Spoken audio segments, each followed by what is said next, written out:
Hey there, sleepy wasteland wanderers.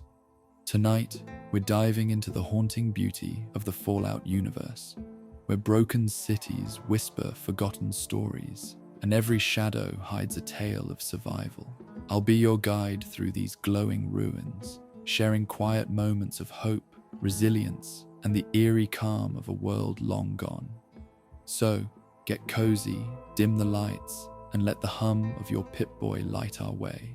Don't forget to like, subscribe, and check out our full Fallout playlist for more sleepy stories from the wasteland. And if there's a Fallout tale you want to hear next, drop it in the comments. Now, close your eyes, breathe deep, and drift into the world of Fallout, where dreams wander just beyond the horizon.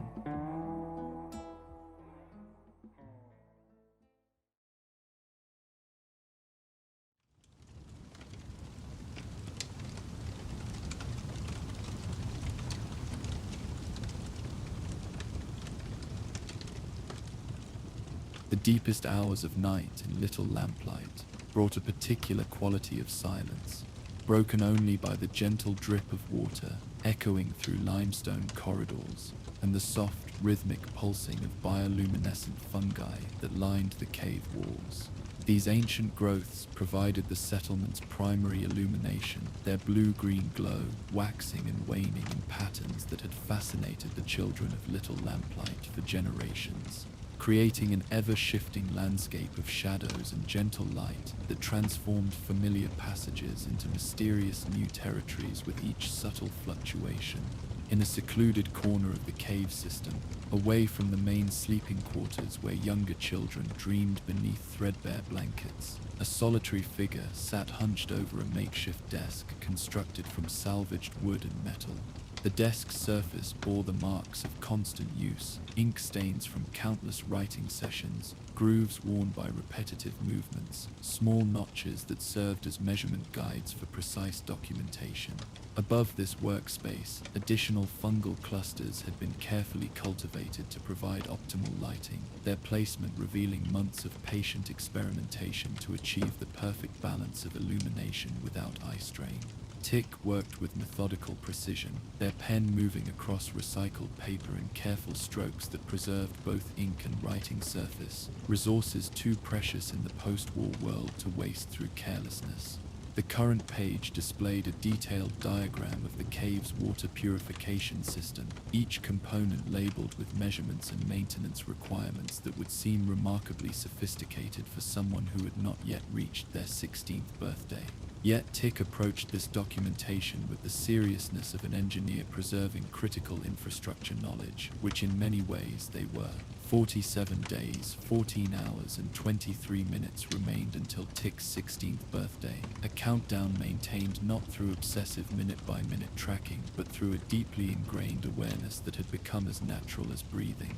Where other 15-year-olds might count with dread or denial, Tick had transformed temporal anxiety into productive purpose, each passing hour representing not lost time but opportunity to preserve one more piece of essential knowledge for those who would remain when the countdown reached zero.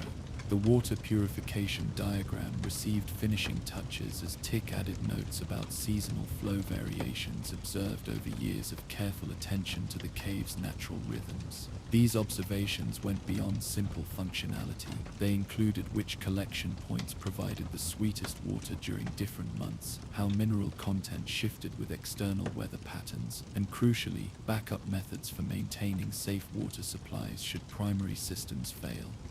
Every detail reflected hard-won understanding that might take years for others to rediscover through trial and error.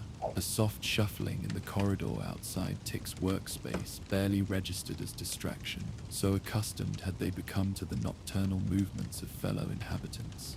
Iskan's storum to deeten, suijur storum to deeten, jur storum to deeten, jur storum to deeten, jur storum to deeten, jur storum to deeten, jur storum to deeten, jur storum to deeten, jur storum to deeten, jur storum to deeten, jur storum to deeten, jur storum to deeten, jur storum to deeten, jur storum to deeten, jur storum to deeten, jur storum to deeten, jur storum to deeten, jur Little Lamplight never truly slept.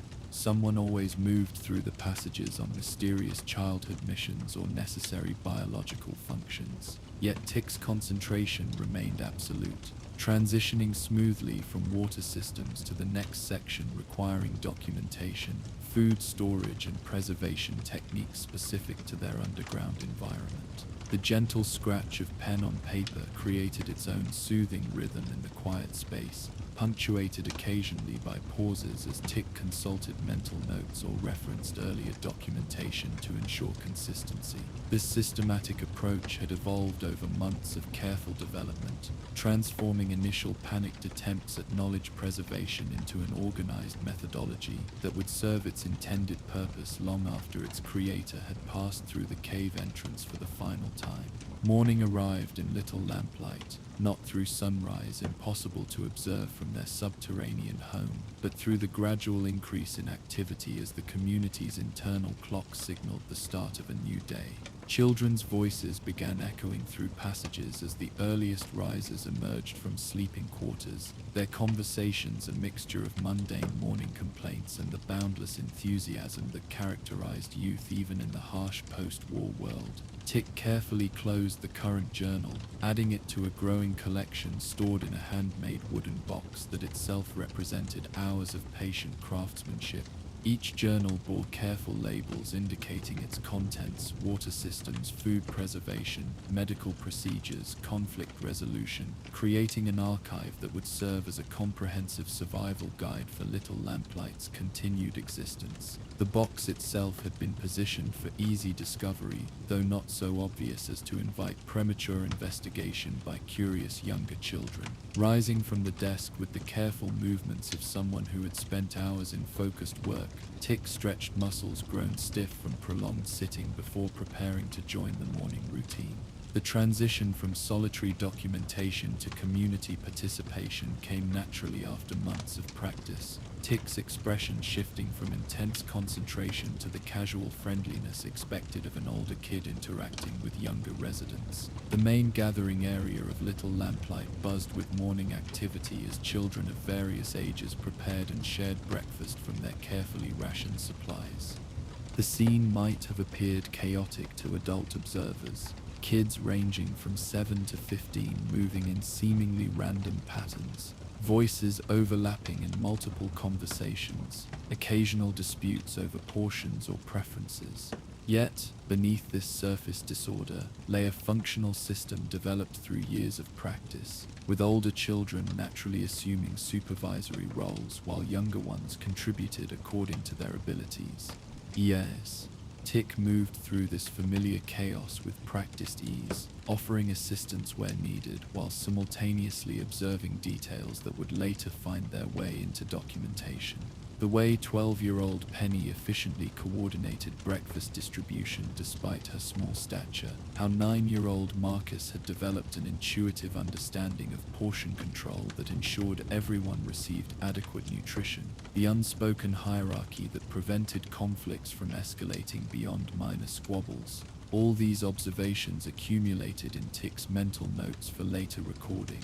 Morning Tick called out Spark, a 10-year-old whose energy levels seemed perpetually set to maximum regardless of the hour.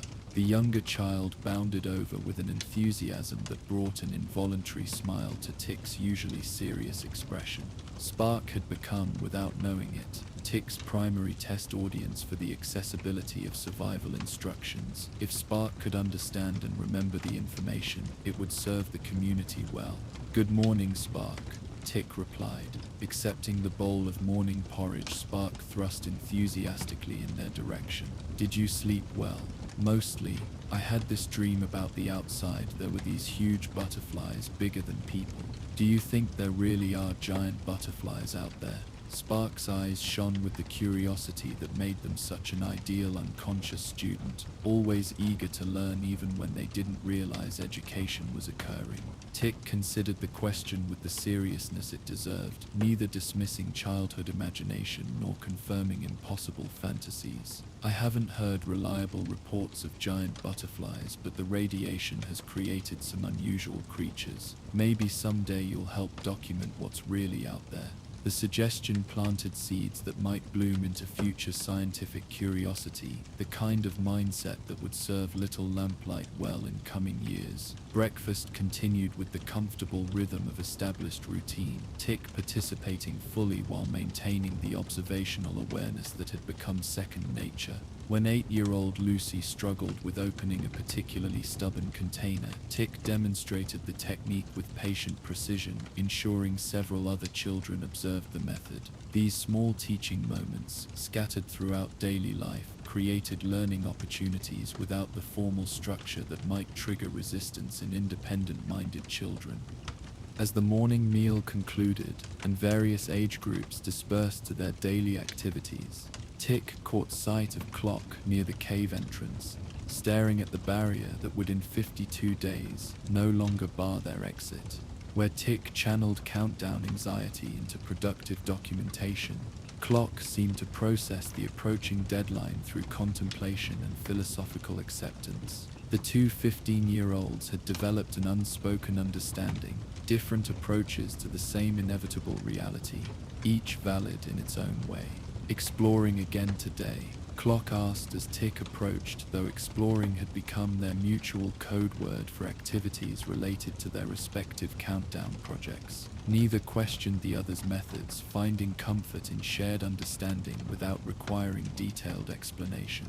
The Eastern Passages, Tick confirmed, referencing cave sections that newer residents rarely visited but which contained valuable resources for those who knew where to look. There might be suitable storage areas I haven't documented yet. Clock nodded, understanding the subtext without requiring elaboration. Stay safe.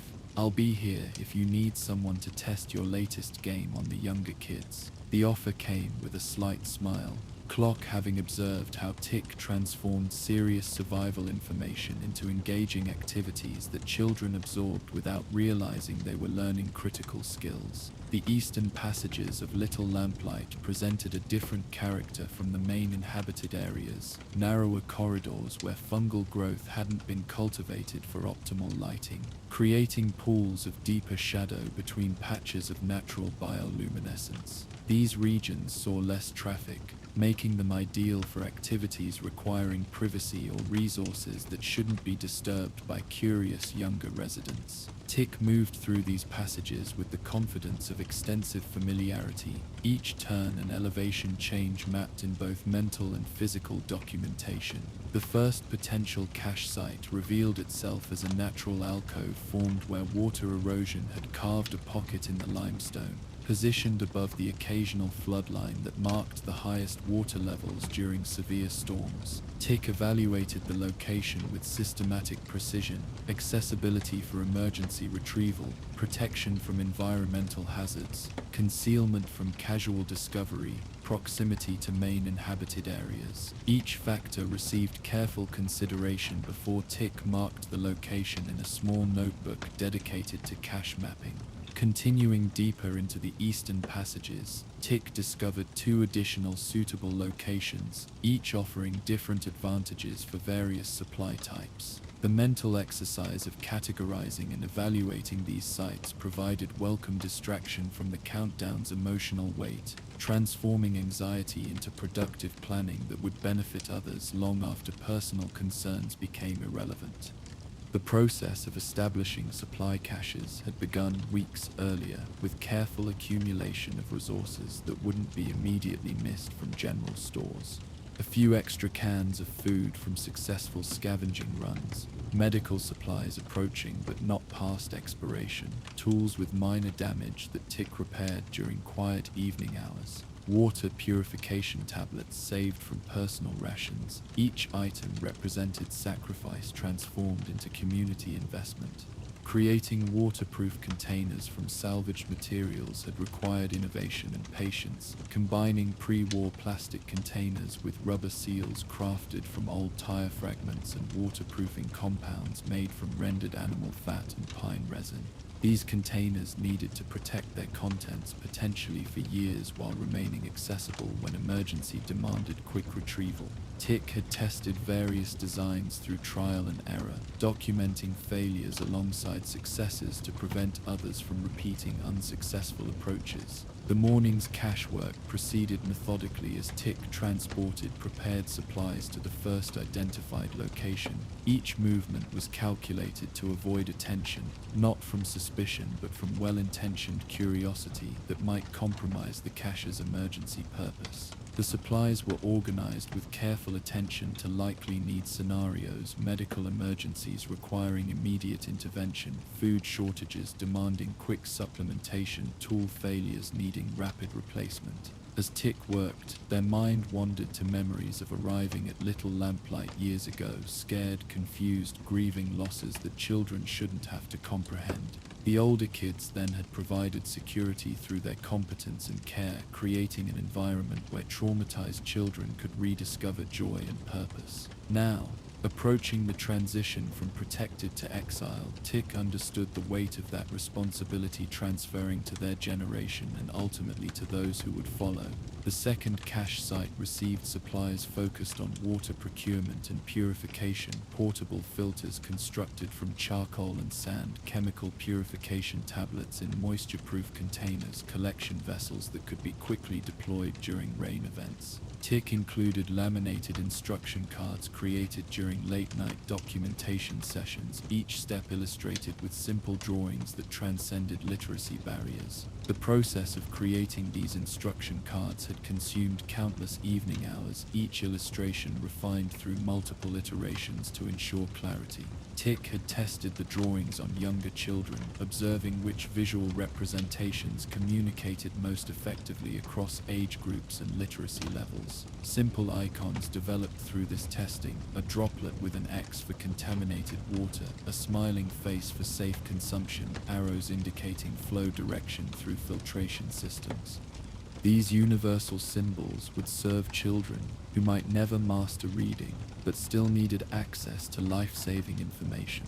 While placing the water purification supplies, Tick's mind wandered to the specific challenges Little Lamplight faced regarding water security. The cave's natural springs had sustained the community for generations, but flow rates varied with external weather patterns in ways that few current residents fully understood. Tick had spent months correlating water levels with surface conditions reported by scavenging teams, gradually building a predictive model that could help future residents anticipate and prepare for seasonal variations. The third cache site, located in a particularly secure alcove that required careful climbing to access, received the most sensitive supplies: medicines with longer shelf lives, surgical tools wrapped in sterile cloth, and most importantly, a complete copy of Tick's medical documentation. This duplication of critical knowledge across multiple locations reflected hard-learned lessons from Little Lamplight's history, where single-point failures had sometimes led to tragic consequences when important information was lost to accident or oversight. Returning to the main inhabited areas for midday meal, Tick transitioned seamlessly back into regular community participation. The afternoon brought opportunities for subtle education as younger children engaged in their usual activities. When a group struggled with equitable resource distribution during a game, Tick guided them towards solutions that mirrored real-world sharing challenges. When Spark asked about mushroom identification during a fungus-tending session, Tick provided memory techniques that would serve beyond mere game knowledge. "See how this one has the little spots in a circle?" Tick pointed out subtle markings on an edible variety that grew in certain cave sections. "That's how you know it's safe. The dangerous ones have spots too, but they're random, not in patterns." The information delivered casually during routine activity embedded itself in young minds more effectively than formal warnings might have achieved. Spark absorbed this knowledge with characteristic enthusiasm, immediately turning to share it with younger friends. This viral spread of information, child teaching child in their own language and understanding, represented exactly what Tick hoped to achieve through the peer education systems being subtly established throughout the community. The afternoon progressed with similar educational moments woven naturally into daily life. When repairing a water collection system, Tick ensured several children observed the process, explaining each step in terms they could understand and remember. When organizing storage areas, the principles of inventory rotation became a game that taught crucial supply management skills.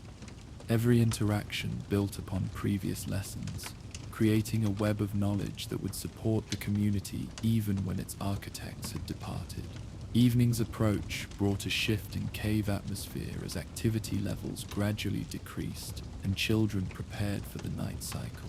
Tick used this transitional period to conduct subtle tests of the knowledge dissemination system, observing how well information had spread from initial teaching moments. Watching Spark correctly identify safe mushrooms while explaining the patterns to a younger friend brought deep satisfaction, proof that sustainable education could transcend individual teachers. The evening routine in Little Lamplight followed patterns established through years of communal living, each age group naturally gravitating toward activities suited to their energy levels and interests. Younger children gathered for story time, their voices creating a gentle murmur that echoed through the caves as they shared tales both remembered and invented. Older kids pursued quieter activities, mending clothes by fungal light, maintaining tools with careful attention, or simply enjoying rare moments of solitude in the cave's more remote corners. Tick moved through these evening activities with purposeful observation, noting which children had begun unconsciously adopting taught behaviors and which might benefit from additional guidance. The process of building self-sustaining educational systems required constant refinement, adjusting approaches based on what proved effective in practice versus theory. Some children responded best to hands-on demonstration, others to verbal explanation, and still others to peer example. Understanding these individual learning preferences had become crucial to Tick's documentation strategy. Near the cave's main water source, Tick observed a group of 11 and 12-year-olds practicing the filtration techniques introduced earlier that week. Their implementation showed both comprehension and innovation. One child had improved the basic design by adding an additional settlement chamber that increased clarity. Rather than correcting this modification, Tick mentally noted it for inclusion in the documentation, recognizing that community knowledge could grow beyond initial teachings when given space to develop. Clock appeared as evening deepened, settling nearby with the comfortable silence of established friendship. Neither felt compelled to fill quiet moments with unnecessary conversation, finding comfort in shared presence while processing their individual approaches to the countdown. When Clock finally spoke, the words carried the weight of long consideration. "Do you think they'll remember us, not just our names, but what we tried to do?" Tick considered the question seriously, gaze wandering over the main chamber, where children of various ages engaged in evening activities, some reading by fungal light, others playing quiet games, a few already heading towards sleeping quarters. "I think they'll remember what matters. Maybe not that I spent nights writing guides or that you helped them think through difficult questions, but they'll remember knowing how to purify water when the main system fails, or how to resolve conflicts without violence. That's better than personal memory." Clock nodded slowly, accepting this perspective with the philosophical grace that characterized their approach to approaching exile. Legacy through practical knowledge rather than personal monument.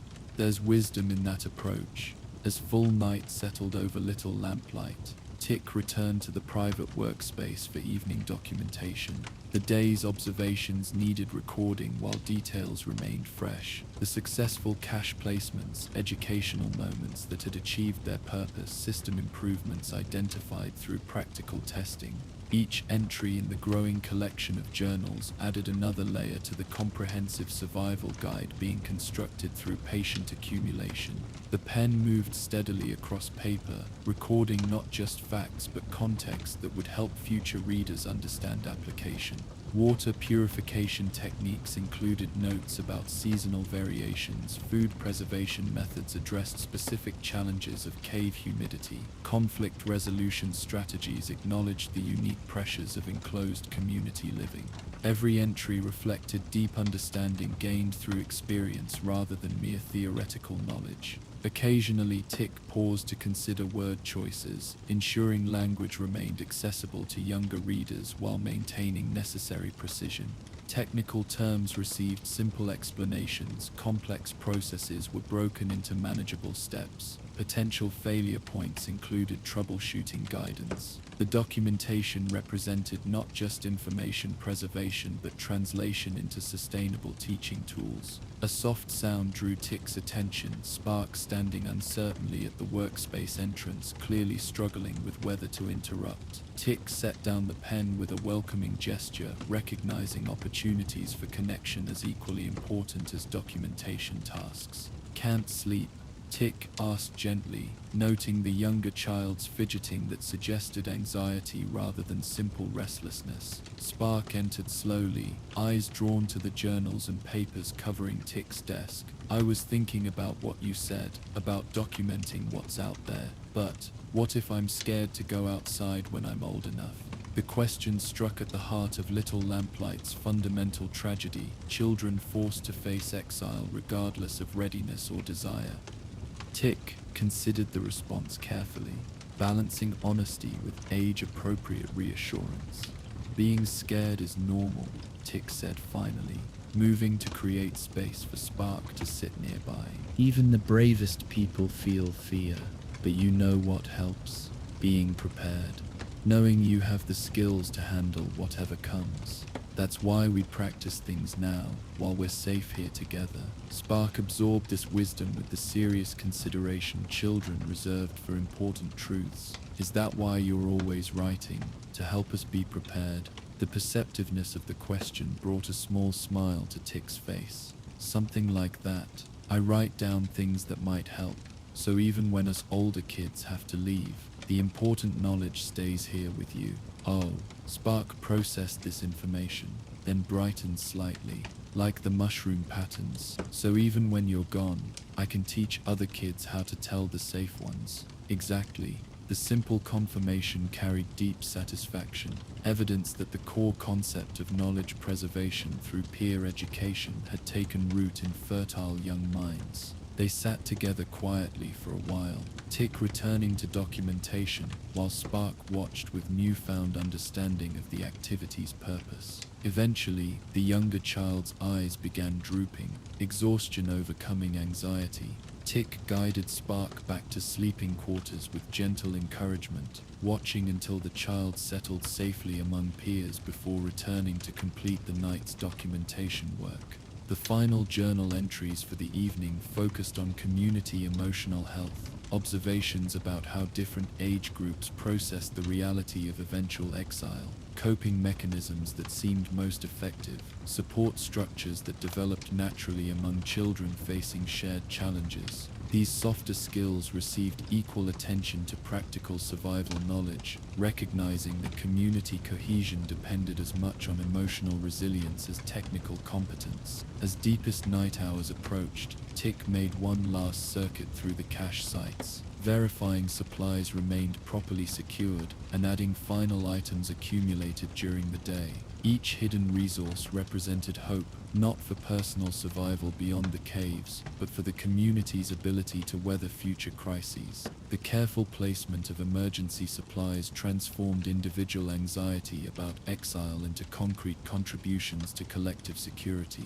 Returning through quiet passages where most residents now slept, Tick paused at various observation points to appreciate Little Lamplight in its peaceful moments. The soft pulse of bioluminescent fungi created an atmosphere of living warmth despite the cave's stone reality.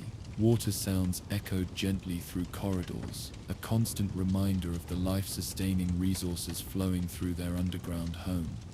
Children's breathing added its own rhythm to the night symphony, each exhale representing trust in their community's safety. These moments of appreciation had become increasingly precious as the countdown progressed, each serving as a reminder of what motivated the exhaustive documentation efforts. Not abstract principle or personal legacy, but genuine care for specific individuals who would continue calling these caves home after others had been forced to leave.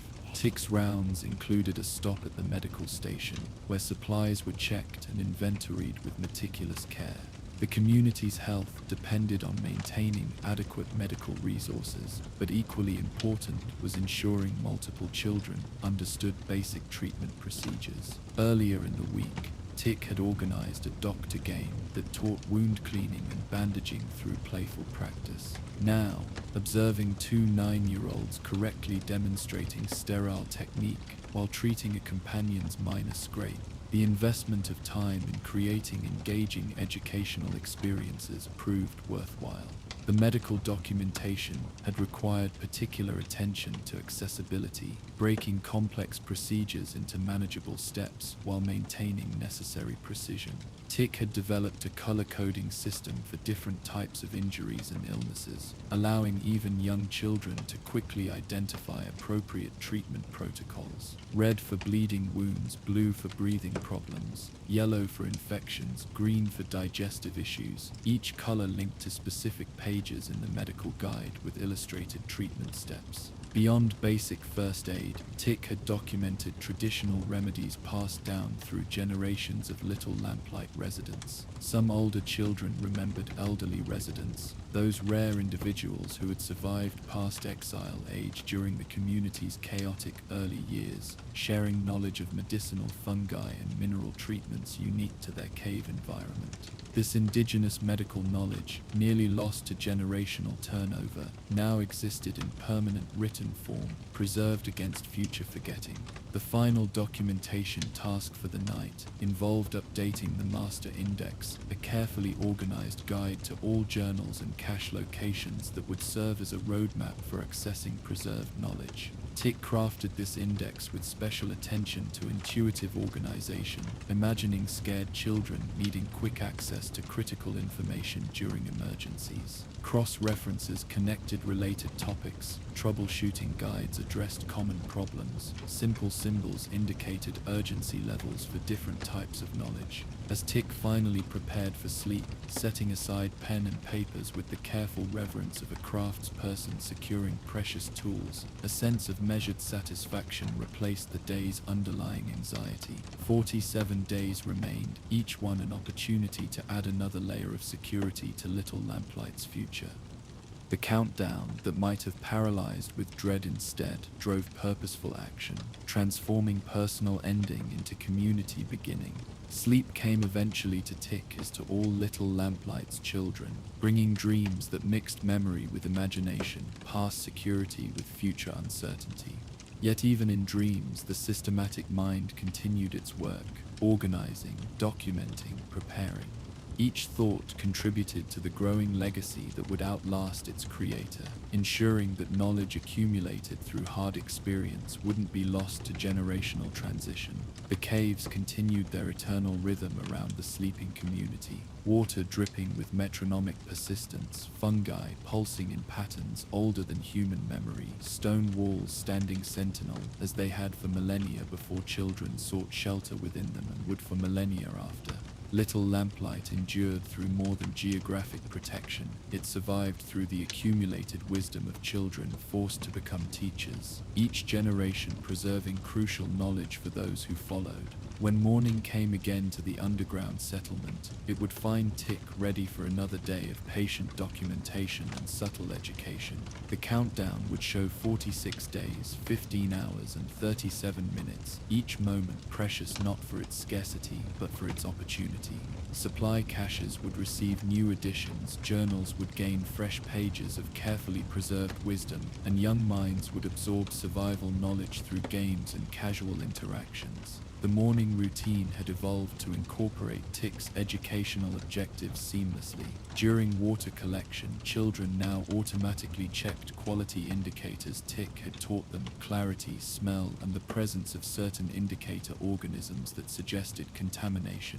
At breakfast preparation, portion control happened naturally through internalized understanding rather than strict rules. These embedded behaviors represented the true success of Tick's patient teaching approach, approach, Spark arrived early at Tick's workspace, carrying a small notebook of their own, a development that brought unexpected emotion to Tick's usually composed demeanor. The younger child had begun documenting their own observations, mimicking Tick's systematic approach with endearing earnestness. The entries showed a child's perspective, but genuine attempts at useful documentation, which cave passages stayed warmest during cold seasons, where to find the best mushroom growing spots, how different kids preferred their morning porridge prepared. I thought maybe I could help, Spark explained, slight uncertainty coloring their enthusiasm. You know, write down things too, so there's even more information for everyone. Tick accepted the notebook with appropriate seriousness, reviewing Spark's entries with the same attention given to personal documentation. This is excellent work, Spark. You've noticed things I might have missed. Would you like to learn some organizing techniques to make your notes even more useful? The impromptu lesson that followed demonstrated the multiplicative effect Tick had hoped to achieve. Rather than a single documenter racing against time, knowledge preservation could become a community practice passed from child to child. Spark absorbed instruction on categorization, cross-referencing, and clear illustration with the focused attention of someone discovering a calling. This transformation of anxiety into purpose, of personal countdown into community investment, represented the deepest wisdom Little Lamplight instilled in its temporary residents. The cave's ultimate lesson was not mere survival, but the understanding that individual endings could become collective beginnings, that knowledge shared multiplied rather than diminished, that the truest immortality lay not in memory but in practical wisdom passed from one generation to the next. In the quiet pre-dawn hours, as Tick's breathing joined the communal rhythm of sleeping children, the documentation project continued its existence independent of its creator's consciousness. Journals waited patiently for discovery, caches stood ready for future emergencies, and most importantly, young minds carried seeds of knowledge that would bloom when circumstances demanded. The countdown continued its relentless progression, but its power to terrorize had been transformed into motivation to preserve, protect, and prepare. Little Lamplight would endure, strengthened by the patient accumulation of documented wisdom and hidden resources, long after those who created these safety nets had passed beyond the cave entrance into whatever fate awaited in the wasteland beyond. This was Tick's gift, not grand gesture or dramatic sacrifice, but the quiet construction of systems that would protect and educate children yet unborn, ensuring that Little Lamplight's unique light would continue burning in the darkness of the post-war world. As Tick meticulously recorded the final measurements for tomorrow's cache placements in the eastern passages, elsewhere in Little Lamplight, a different challenge emerged. While some children found purpose in preservation and documentation, others struggled with the physical reality of approaching exile, particularly when their bodies seemed to betray the age their documents claimed. As dawn approached over the cave settlement, bringing new anxieties about growth and time, another 15-year-old faced their own unique response to the countdown. Join us as we discover how height becomes both burden and unexpected gift in the birthday denial. Morning light filtered through the cave entrance of Little Lamplight in gentle gradations, transforming the limestone passages from deep shadow to soft illumination as the sun climbed higher in the wasteland sky above. The natural light mixed with the ever-present bioluminescent glow of the fungal colonies, creating a unique quality of illumination that the children of Little Lamplight knew as home. Neither fully surface brightness nor complete underground darkness, but something uniquely their own, a twilight world where time moved differently than in the harsh reality beyond their protected domain. Growth stood near the supply storage area, reaching effortlessly to the highest shelves where important resources were kept safely away from the youngest children's curious hands. The simple act of retrieving breakfast supplies had become increasingly complicated over recent months, not because of the task itself, but because of what it revealed. Where other 13-year-olds stretched and strained to reach these elevated storage spaces, Growth's fingertips brushed the cave ceiling without effort, their natural height exceeding even some of the 15-year-olds who were counting final days before exile. The peculiarity of their situation had developed gradually, like many changes in the underground community, unnoticed at first, then increasingly impossible to ignore. Growth's height had always been slightly above average for their age cohort, a fact that had brought minor advantages in games and daily tasks. But the recent acceleration of their physical development had transformed a minor distinction into something far more complex, creating a situation little Lamplight's simple age-based rules had never anticipated. "Could you get the dried fruit from the back?" asked Penny, the 12-year-old whose organizational skills had made her the unofficial keeper of breakfast preparations. She looked up at Growth with the casual expectation of someone accustomed to having taller community members handle vertical challenges, seemingly unaware of the internal complexity her simple request triggered. Growth complied automatically, muscle memory guiding the motion while their mind processed the increasingly frequent occurrence of such requests. Each time younger children asked for height-related assistance, it reinforced a perception that had begun spreading through the community: uncertainty about Growth's actual age, confusion bred from the disconnect between physical appearance and chronological reality. Some newer residents had begun assuming Growth was 15 or even 16, their interactions colored by the deference typically shown to those approaching exile. The dried fruit container came down easily, Growth's movements careful to maintain the casual efficiency expected rather than the self-conscious awkwardness that threatened to emerge. Every gesture had become a small performance, an attempt to project normalcy while navigating the unprecedented challenge of appearing older than their 13 years actually allowed. The morning routine continued around them, children of various ages contributing to breakfast preparation with the coordinated chaos that characterized communal living. Yet Growth felt increasingly separated from this easy community flow. "Thanks, Growth." Penny's appreciation came with a bright smile, oblivious to the weight behind the simple interaction. She turned to distribute portions among waiting children, her attention already shifted to the next organizational challenge, leaving Growth to contemplate the strange isolation that came from occupying a physical space inconsistent with their temporal reality.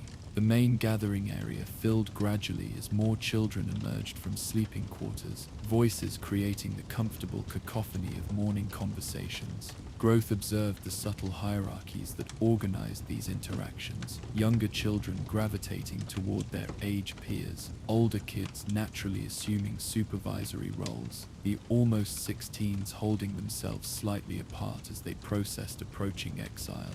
Where did someone who looked 17 but was actually 13 fit within these carefully maintained social structures? Movement through the breakfast gathering required increasing awareness of physical space. Growth had developed a slight stoop when walking through certain passages, not from structural necessity, but from the unconscious desire to minimize their height differential.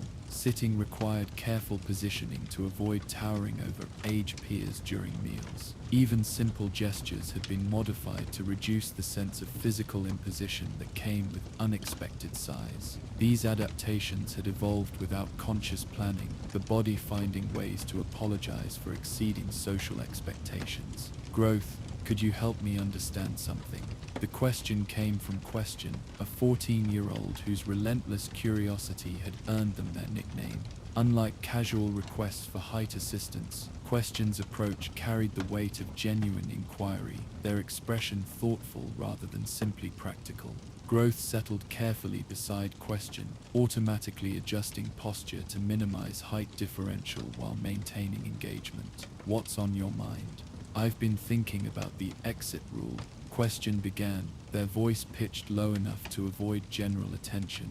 It says we leave at 16, but it doesn't actually say anything about looking 16. So technically, if someone looked older or younger than their actual age, the rule would still be based on real time, right? Not appearance. The question cut directly to the heart of Growth's daily experience, voiced with the philosophical precision that made questions simultaneously valuable and occasionally uncomfortable within the community. Growth considered the response carefully, aware that this conversation might establish precedents for how little Lamplight handled the increasing frequency of physical development variations. Oh. That's how I understand it, Growth replied eventually, matching Question's thoughtful tone. The rule has always been about actual age, not appearance. Though I suppose it's easier when those two things match up. Question nodded slowly, processing this confirmation with characteristic thoroughness. It must be strange having people make assumptions based on how you look rather than how old you actually are, like living between two different timelines. The insight's accuracy brought unexpected comfort, where others saw only the practical challenges of Growth's height, reaching high shelves, helping with vertical tasks. Question had identified the deeper psychological complexity of existing in a space between perception and reality. This understanding, offered without judgment or excessive sympathy, created a moment of genuine connection that transcended the usual social patterns. It is strange, Growth admitted, allowing honesty that rarely found expression. Sometimes I forget which timeline I'm supposed to be following. When little kids ask me for help like I'm one of the older kids, or when actual older kids include me in conversations about the countdown, even though mine is still 3 years away. The morning conversation might have continued, but the natural flow of communal activity drew them back into broader participation. Growth noticed, however, that Question's thoughtful expression persisted through subsequent activities, the kind of deep processing that often preceded their most innovative solutions to community challenges. Perhaps this unexpected alliance would yield strategies for navigating the complex space between chronological and physical age. As morning activities progressed, Growth found themselves gravitating toward a corner of the main chamber that had become an informal gathering space for physical activities. Several children practiced various movements, some for games, others for practical skills like climbing or carrying supplies. The space provided opportunity for Growth to experiment with posture and movement modifications that might address the height situation more systematically. The first attempts at intentional height reduction felt awkward and unsustainable. Simple slouching created back strain and looked obviously artificial.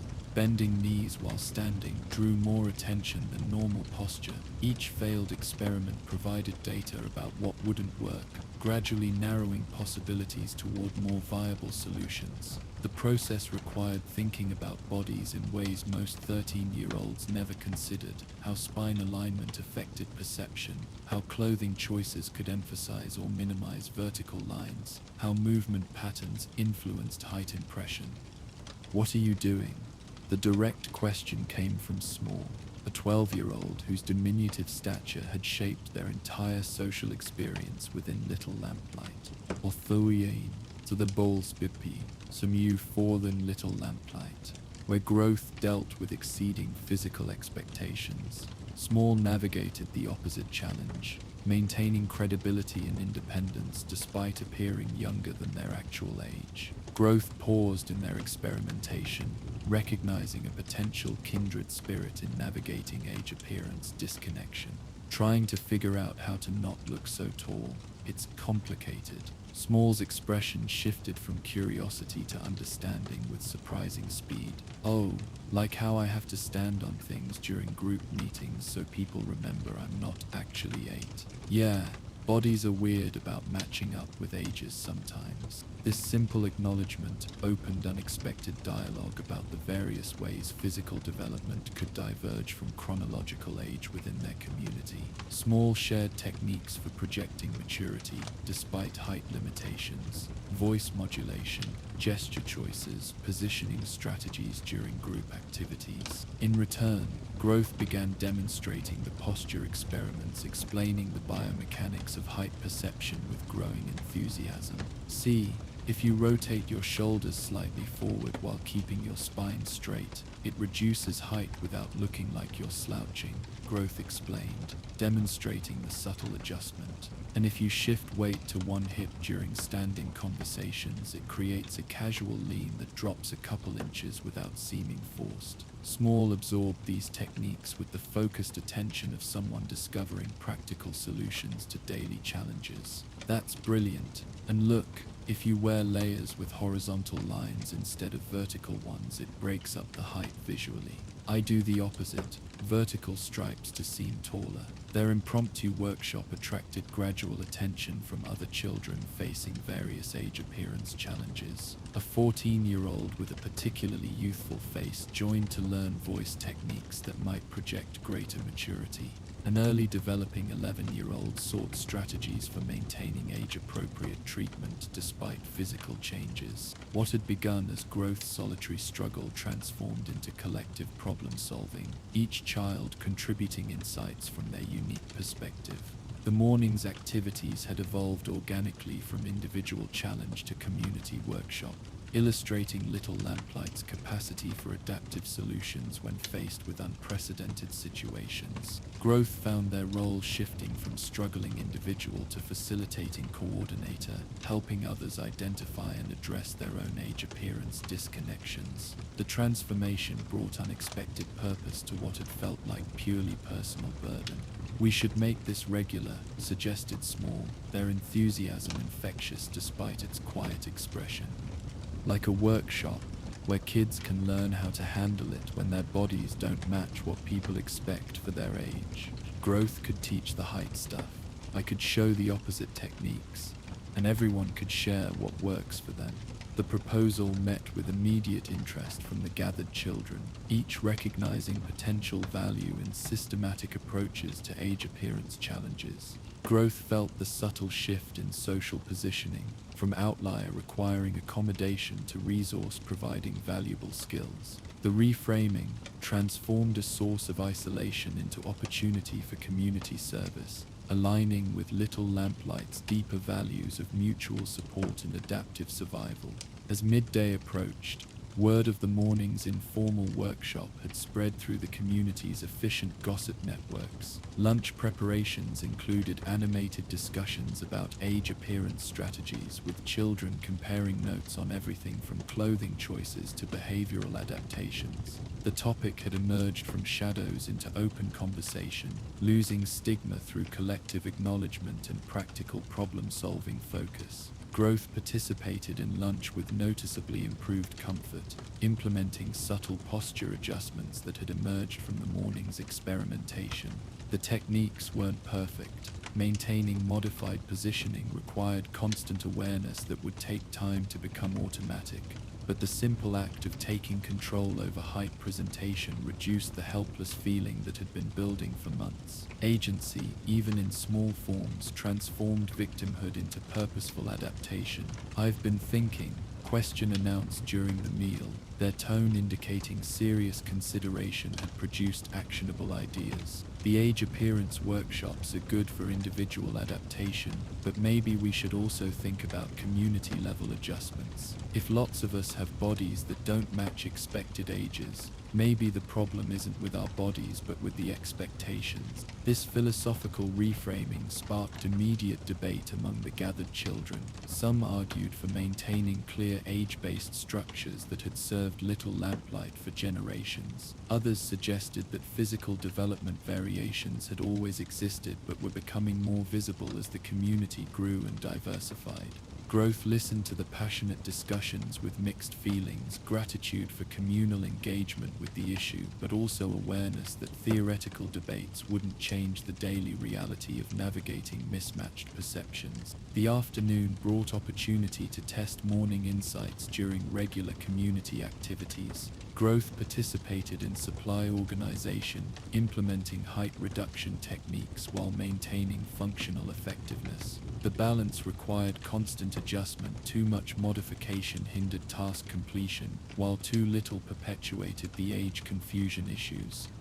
Finding sustainable middle ground became an ongoing experiment, each interaction providing feedback for refinement. During a water collection trip to the cave's natural springs, Growth encountered a situation that crystallized the broader implications of age appearance management. A group of younger children, apparently recent arrivals still learning community dynamics, approached with the deference typically shown to near-exile teenagers. Their assumption that Growth's height indicated imminent departure created a teaching moment about the importance of verifying assumptions rather than relying on physical indicators alone. Actually, I'm 13, Growth explained gently, watching confusion play across the young faces. Sometimes bodies grow at different speeds than ages. That's why we check with people rather than just guessing based on how tall they are. The children absorbed this information with the adaptability that characterized youth, quickly adjusting their interaction style to match Growth's actual age rather than apparent maturity.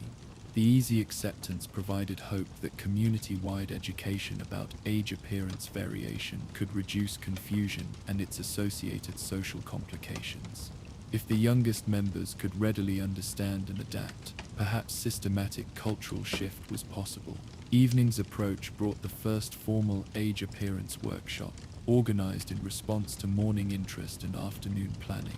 The designated space filled with children facing various physical development challenges, creating a diverse gathering united by shared experience of bodies that defied chronological expectations. Growth stood before the group with mixture of nervousness and determination, aware that their facilitation role represented significant social repositioning within the community. Welcome to what Small cleverly named our Body Time workshop. Growth began, using humor to ease collective tension. We're here because sometimes our bodies tell different stories than our actual ages, and that can make daily life in Little Lamplight more complicated than it needs to be. Tonight, we'll share techniques for managing these disconnections and support each other in finding what works for each person's situation. The workshop proceeded with remarkable openness as children shared personal challenges and collaborative solutions. Growth demonstrated posture modifications, clothing strategies, and movement patterns that reduced height impact without compromising health or function. Small countered with techniques for projecting maturity despite diminutive stature, including voice exercises and strategic positioning during group activities. Other participants contributed specialized knowledge, makeup techniques that could add or subtract apparent years, hairstyle choices that influenced age perception, behavioral patterns that reinforced desired age impressions. Beyond individual techniques, the gathering fostered deeper conversations about community culture and adaptation. Posture facilitated philosophical discussions about why age-based rules existed and how they might evolve to accommodate physical diversity while maintaining necessary structure. The talks revealed sophisticated understanding among even younger participants about balancing individual needs with collective stability, showcasing the premature wisdom that characterized children forced to manage their own society. What if we created some kind of identification system? Suggested a thoughtful 11-year-old whose early development had caused repeated age confusion. Not to label people, but to help avoid awkward assumptions, like colored bracelets or something that show age ranges. The proposal sparked animated debate about privacy, practicality, and potential unintended consequences. Some children embraced the clarity such a system would provide, while others worried about reinforcing age-based hierarchies or creating new forms of exclusion.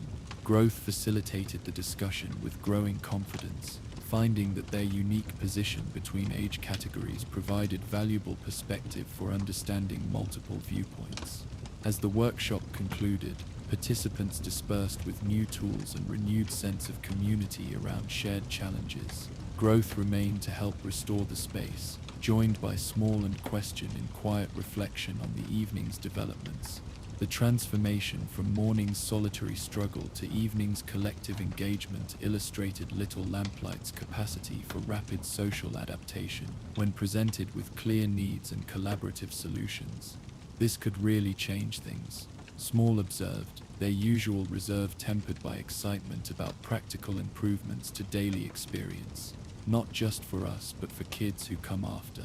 They'll grow up knowing it's normal for bodies and ages to not always match, and there are ways to handle it. Question nodded thoughtfully, already processing implications for community structure and culture.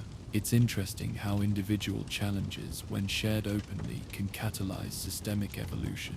Growth's height issue might have remained a personal struggle, but by addressing it collectively, we're updating Little Lamplight's social operating system to better accommodate human diversity. The philosophical framework helped Growth understand their experience in broader context, transforming personal difficulty into community advancement. The role shift from struggling individual to change catalyst brought unexpected satisfaction, proof that even challenging circumstances could yield positive outcomes when approached with creativity and collective support. Night settled fully over Little Lamplight as Growth made final rounds through the common areas, observing how the day's developments had subtly altered social dynamics. Children who had participated in the workshop interacted with new awareness of age appearance complexity, checking assumptions and accommodating variations with increased sensitivity. The cultural shift was far from complete, but seeds of change had been planted in fertile ground. Returning to sleeping quarters, Growth implemented the posture modifications that would gradually become second nature through consistent practice. The physical adjustments were only part of the transformation. More significant was the psychological shift from helpless victim of unusual development to active agent managing their unique situation. The community support that had emerged organically throughout the day reinforced Little Lamplight's deepest strength, its capacity to transform individual challenges into collective growth. Sleep came easier than it had in weeks, the burden of isolation replaced by purposeful exhaustion from meaningful work. Growth's dreams mixed memories of the day's successes with imagination of future possibilities. A Little Lamplight where physical diversity was celebrated rather than problematic, where support systems existed for every type of development challenge, where age rules acknowledged human complexity while maintaining necessary structure. The cave's nocturnal rhythms continued around the sleeping community, water dripping through limestone passages with eternal patience, fungi pulsing in patterns older than human memory. Within this ancient shelter, children had once again proven their capacity for innovation when faced with unprecedented challenges. Growth's height had become not a problem to hide but a catalyst for evolution, transforming individual struggle into community advancement. When morning returned to Little Lamplight, it would find a subtly changed society. The age appearance workshops would continue, refined through practice and expanded as new challenges emerged. Children would wake with fresh tools for managing physical social disconnections, supported by peer understanding rather than isolated in confusion.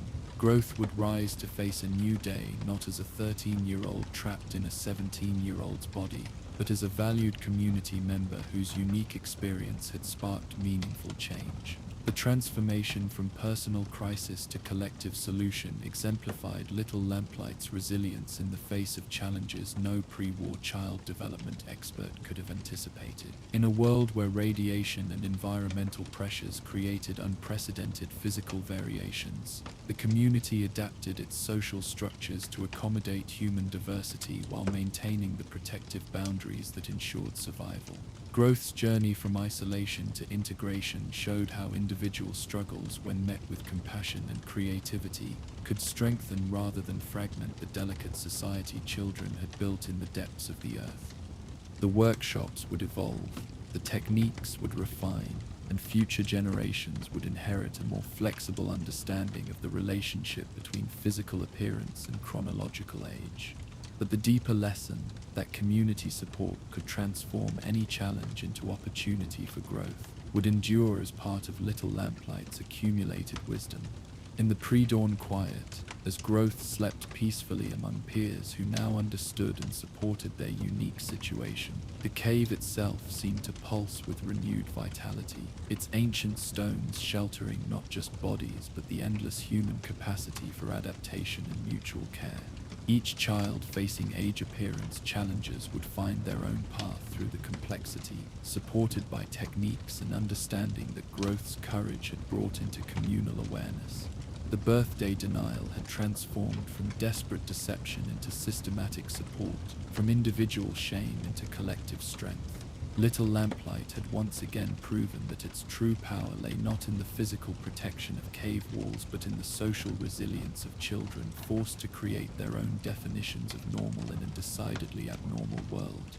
As growth's steady breathing joined the communal rhythm of sleeping children elsewhere in Little Lamplight, another 15-year-old faced a different aspect of the countdown challenge. While some focused on physical appearance and others on documentation, Sage contemplated the educational void their departure would create in just weeks. The knowledge accumulated over years of unofficial teaching needed new vessels, but traditional methods of information transfer wouldn't suffice for a community that lost its most experienced members every year. As dawn approached with its promise of new learning opportunities, innovation beckoned in the form of revolutionary peer education. Join us as wisdom finds new pathways in the last lesson. The makeshift classroom area of Little Lamplight occupied a natural amphitheater within the cave system, where limestone formations created tiered seating and acoustics that carried even soft voices to every corner of the space. In the quiet morning hours before the community fully awakened, this educational sanctuary held a particular quality of peaceful anticipation, as if the stones themselves had absorbed years of learning and now radiated that accumulated knowledge back into the gentle atmosphere. Bioluminescent fungi had been carefully cultivated along the walls in patterns that provided optimal illumination for reading and writing, their soft blue-green glow creating pools of light that made the space feel both intimate and expansive. Sage sat at the teacher's position, a slightly elevated natural platform that generations of Little Lamplight's educators had worn smooth through use, preparing what would be one of their final formal lessons. The weight of approaching exile, marked by careful hash marks on a private calendar showing just 23 days remaining, pressed against consciousness like a constant companion, neither ignored nor allowed to dominate, but acknowledged as the finite boundary that gave current moments their particular poignancy. Spread before them lay the accumulated teaching materials of years, hand-copied texts salvaged from the wasteland, carefully illustrated guides to everything from basic mathematics to mushroom identification, creative learning games developed through trial and refinement to engage even the most reluctant students. The candle on the teaching platform flickered gently in the cave's subtle air currents, its warm light mixing with the fungal glow to create the unique illumination that made reading possible without strain. Sage had learned long ago the importance of proper lighting for education, how shadows in the wrong places could make letters swim and numbers dance, frustrating young learners before they even began. This attention to environmental details had made Sage's lessons particularly effective, creating conditions where learning felt natural rather than forced. As Sage reviewed the lesson plan for today's session on water cycle dynamics, a crucial topic for cave dwellers dependent on underground streams and collection systems, a familiar sound echoed from the entrance passage, small feet moving with the barely contained energy that characterized certain students regardless of the hour, accompanied by animated whispers that suggested excitement rather than mischief. Bright appeared moments later, their 11-year-old face illuminated by curiosity that seemed to generate its own light independent of fungal or candle glow. "Sage, I figured it out," Bright announced with the breathless enthusiasm of discovery, clutching a piece of paper covered in diagrams and notes. "The thing about evaporation rates you were explaining yesterday. I think I understand why the collection pools near the eastern passages fill faster, even though they're smaller. Sage set aside the formal lesson plan without hesitation, recognizing the teaching moment presented by genuine student interest. Show me your thinking, they encouraged, making space for Bright to spread their documentation on the teaching platform.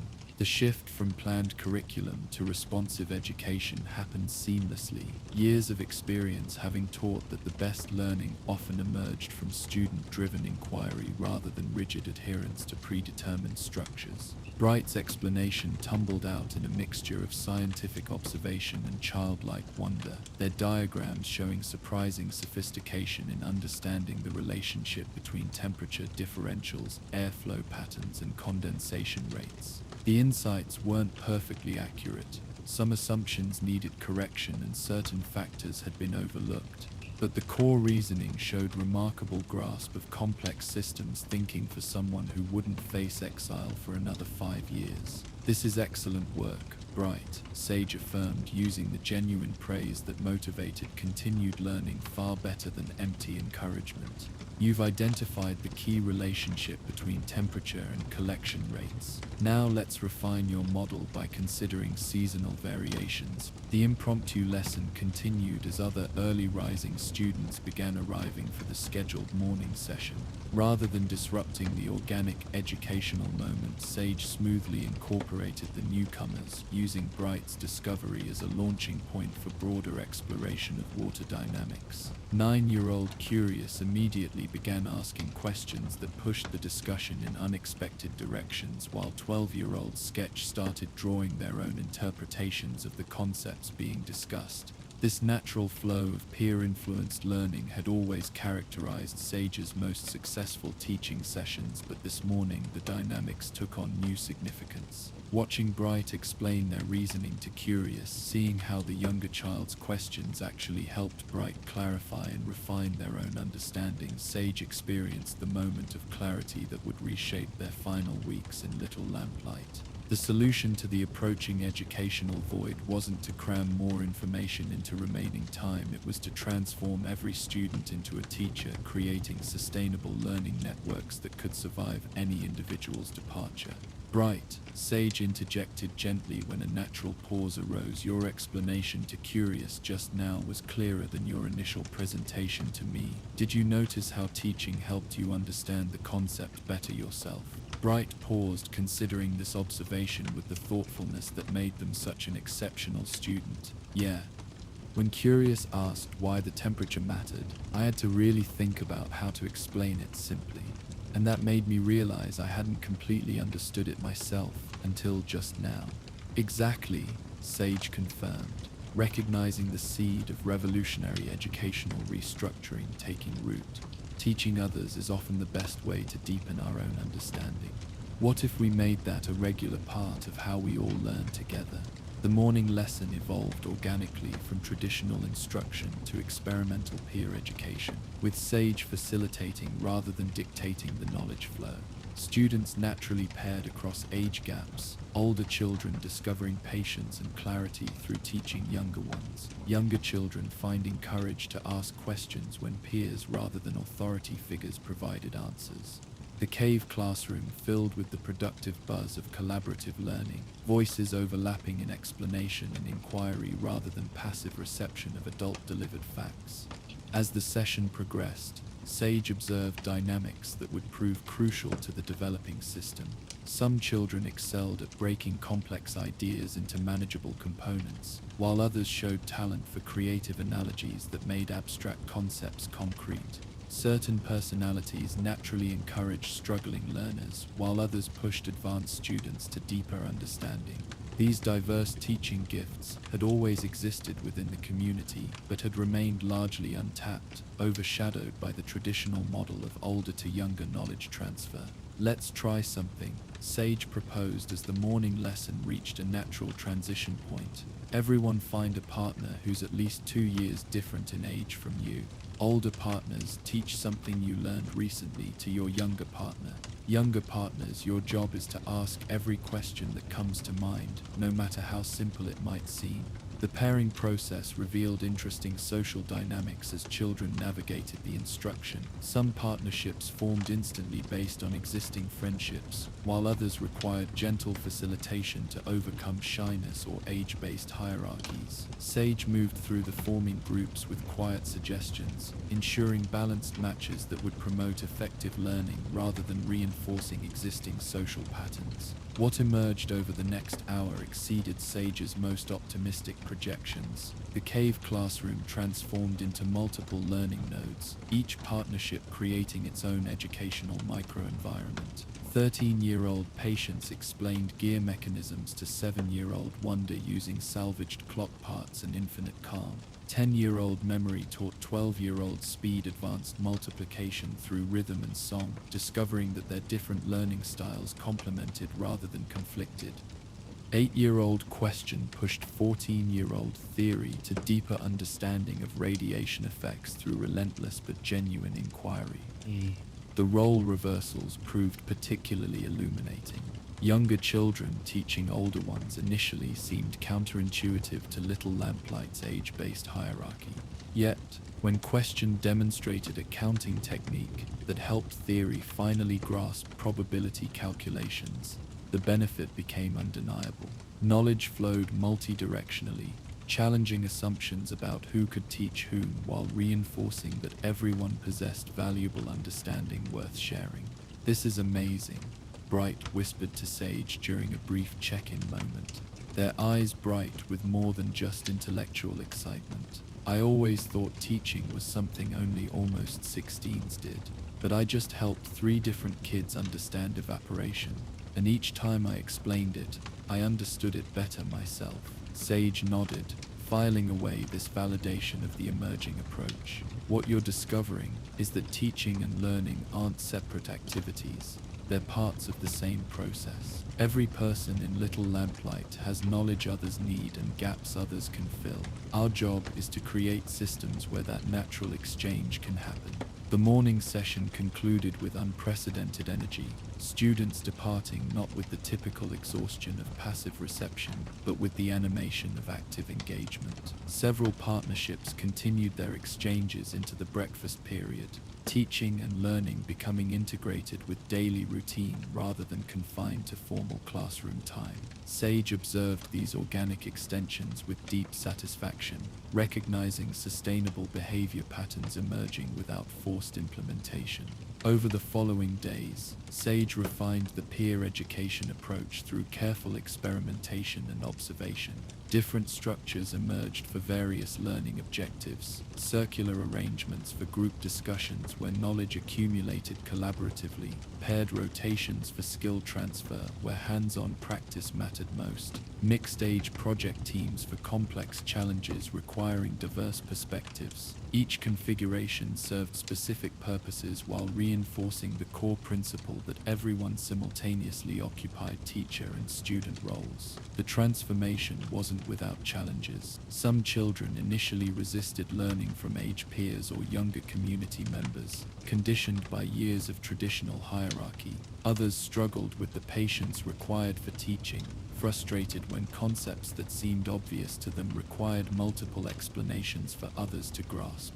Personality conflicts occasionally disrupted partnerships, requiring diplomatic intervention to maintain productive learning environments. Sage addressed these obstacles through modeling and gradual culture shift rather than mandate. When 13-year-old Pride initially refused to acknowledge learning anything from 11-year-old Bright, Sage didn't force the issue, but instead created situations where Pride's own learning gaps became apparent, and Bright's expertise naturally offered solutions. When 8-year-old Timid felt too intimidated to teach older children, Sage structured small group activities where Timid's knowledge emerged through collaborative problem-solving rather than formal instruction. Teaching is like tending the mushroom gardens, Sage explained during one particularly effective analogy session. You can't force growth, but you can create conditions where it happens naturally. Sometimes that means adjusting the light, sometimes adding nutrients, sometimes just being patient while invisible progress happens underground. The metaphor resonated throughout the community, children beginning to speak of tending each other's learning with the same care they applied to the vital fungi that illuminated their world. The language shift reflected deeper cultural evolution, from education as hierarchical transmission to learning as mutual cultivation, from knowledge as scarce resource hoarded by elders to understanding as abundant garden flourishing through shared attention.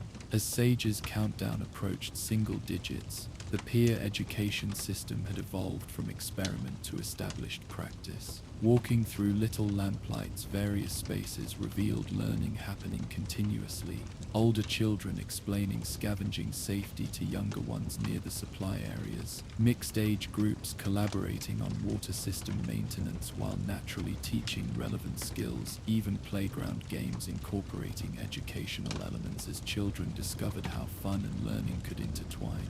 The cave classroom itself had transformed from Sage's domain to truly communal space. The teaching platform now hosted rotating facilitators as different children took turns leading sessions on their areas of expertise. Bright had emerged as a natural coordinator, helping match teaching talents with learning needs while developing systems for tracking what knowledge existed where in the community. The organizational structure arose organically from demonstrated need rather than imposed design, making it more likely to survive transitions. "I've been thinking about after," Bright said one evening, joining Sage for a quiet moment of reflection as the day's various learning activities wound down. The unspoken completion after Sage's exile hung between them with weight but not despair. "We'll miss you, but I think we'll be okay. The teaching circles are working better than when just one person tried to teach everyone everything." Sage nodded, swallowing the complex emotions that accompanied such mature assessment from someone who should have had years more childhood innocence. "You've all exceeded anything I imagined. The system you're building together is stronger than what any individual could create alone." "What?" "That's because you taught us how to teach ourselves and each other," Bright countered with insight beyond their years. "That's different from just teaching us facts. It's like you planted a garden instead of just giving us vegetables." The garden metaphor had truly taken root, becoming the conceptual framework through which the community understood their educational evolution. Knowledge gardens required diverse plantings, cross-pollination of ideas, careful tending of struggling growth, celebration of unexpected hybrids. Every child contributed something unique to the collective cultivation, their individual gifts combining to create abundance beyond what any single gardener could achieve. With less than a week remaining, Sage focused on solidifying the peer education infrastructure rather than cramming final lessons. Documentation of successful teaching partnerships helped future facilitators recreate effective combinations. Simple certification systems emerged where children could demonstrate competence in both subject knowledge and teaching ability, earning recognition that motivated continued engagement. Conflict resolution protocols developed specifically for educational contexts, helping navigate the inevitable disagreements that arose when everyone held teacher authority. The transformation revealed itself most clearly during a complex community challenge when the main water filtration system developed problems requiring immediate attention. Rather than waiting for adult-level expertise, the children spontaneously formed a mixed-age problem-solving team. Older kids with mechanical knowledge partnered with younger ones who had recently studied water flow dynamics. Visual thinkers sketched solutions while verbal processors explained connections. The repair succeeded through collaborative application of distributed knowledge, proving the peer education system's practical value beyond classroom learning. See, this is what I mean, Sage explained to a gathering of older children who would soon inherit primary facilitation responsibilities. You've created something that doesn't depend on any single person's knowledge or presence. When I leave next week, the learning won't stop, it will continue growing in ways I can't even imagine. The acknowledgement of imminent departure brought solemn understanding rather than panic. These almost adults had witnessed the systematic transformation of education from vulnerable single point of failure to resilient distributed network. They understood their roles not as replacement teachers trying to fill Sage's shoes, but as gardeners tending an established ecosystem that would continue evolving through collective care. The final formal lesson Sage led took place 3 days before exile, though led and mischaracterized the actual dynamic. Sage sat among the circle rather than at the teaching platform, participating as one voice among many in a discussion about knowledge preservation and transmission. Different children facilitated different segments, demonstrating mastery of both content and process. The transition between facilitators happened smoothly, each building on previous contributions while adding their unique perspectives. Horrors. What makes our system work reflected 12-year-old Patton, whose gift for recognizing connections had made them a valuable synthesizer of group learning, is that nobody has to know everything. We just need to know who knows what, and be willing to teach and learn from each other. The observation sparked animated discussion about knowledge mapping, how to track what expertise existed where in the community, without creating rigid hierarchies or stifling innovation. Ideas emerged for visual representation systems, regular skill-sharing gatherings, mentorship chains that connected multiple generations of learners. Each suggestion built on others, the collective intelligence of the group exceeding any individual contribution. Curious, whose questions had catalyzed countless learning moments, raised a hand with characteristic eagerness. What happens when we discover something completely new that nobody knows yet? Who teaches that? The question created a thoughtful pause before Bright offered insight that demonstrated the system's philosophical maturity. Then we all learn together. We experiment, share what we discover, build understanding as a community, just like we did with the peer teaching system itself. Nobody knew how to do it until we figured it out together. Sage felt tears threaten at this evidence of true educational sustainability. The children had internalized not just the mechanics of peer teaching, but its deeper implications for community learning and adaptation. They understood themselves as co-creators of knowledge rather than passive recipients, capable of generating new understanding when faced with unprecedented challenges. The session concluded with a ritual that had emerged spontaneously over recent weeks, the Appreciation Circle. Each participant shared one thing they had learned from another community member, creating a web of acknowledged teaching moments that reinforced everyone's dual role as educator and student. The practice built community while celebrating the knowledge exchange that had become Little Lamplight's new normal.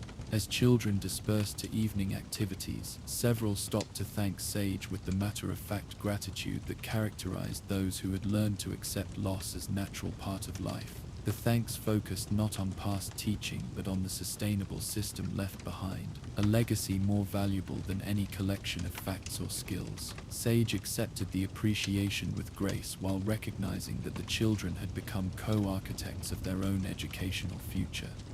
The remaining days passed in a blur of final preparations and gradual transition of responsibilities.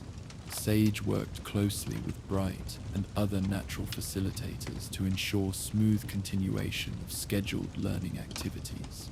Documentation of successful practices filled several journals, though the real knowledge lived in the community's evolved culture rather than written words. The peer education system had become as natural as breathing, integrated into daily life rather than requiring conscious implementation. On the last evening before exile, the community organized a special gathering that embodied everything the peer education transformation had achieved. Rather than a farewell focused on loss, the event celebrated knowledge through massive skill-sharing rotations. Every community member, from the youngest to those approaching their own exile, taught something to others.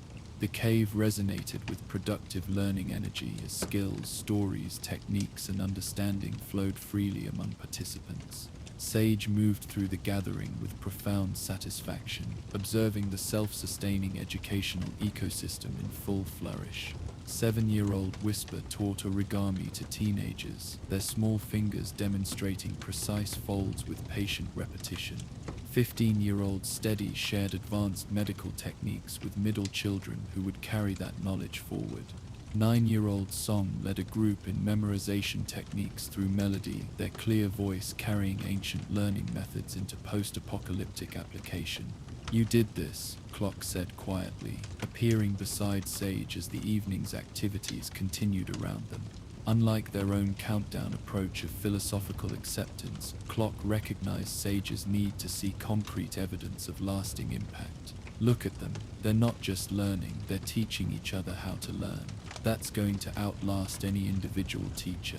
Sage nodded, unable to speak past the emotion of witnessing their transformed vision in full implementation. The peer education system had exceeded original intentions, becoming not just a solution to the teaching void, but an evolution in how the community understood knowledge itself. From scarce resource requiring careful rationing to abundant garden thriving through mutual cultivation, the transformation reflected deeper shifts in Little Lamplight's culture. As the evening progressed toward night, natural exhaustion began tempering the learning energy. Children settled into smaller groups, some continuing quiet skill exchanges while others simply enjoyed companionship. Sage found a moment of relative solitude to observe the full scene, their life's work not ending but transforming into something larger and more resilient than individual effort could achieve. Bright approached during this reflective moment, carrying a small wrapped package with barely contained excitement.